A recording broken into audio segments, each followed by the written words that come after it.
Alors, ce qui me vient à l'esprit, c'est un souvenir marquant du fait aussi de ma transgression. Transgression qui n'a pas porté à conséquence. C'était une transgression créative. Mais j'y pense en particulier cette année, du fait du décès de Jean-Michel Fourcade en mars 2020.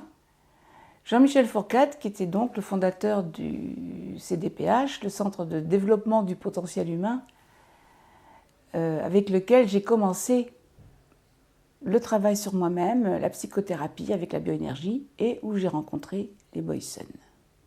Alors voilà l'histoire. Certains la connaissent déjà, mais je rends hommage aussi à Jean-Michel en la racontant.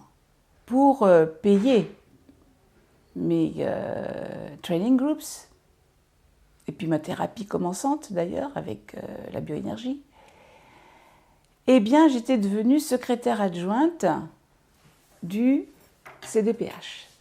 J'ai aidé Paul à construire son premier groupe de formation à partir des fichiers du Centre de bioénergie à Paris, mais aussi à partir des fichiers du Centre de développement du potentiel humain. Sans le dire à Jean-Michel, c'est là où est la transgression créative. Nous avons, de cette façon-là, démarré le premier groupe de formation à la psychologie biodynamique. On était pas plus que 12 ou 14 personnes, c'était un petit groupe. À l'époque, il n'y avait que des training groups. C'était un stage par-ci, par-là. Il n'y avait pas de groupe de formation constitué.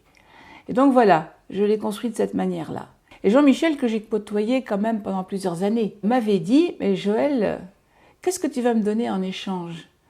Tu t'es servi de mon fichier là pour créer le premier groupe de formation pour Paul et les Boysen.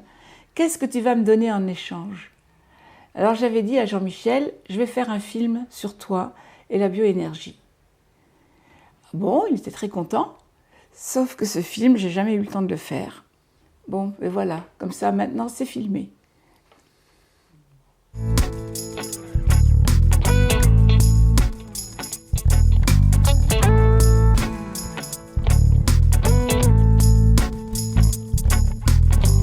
This morning wakes my heart, getting out of bed is start.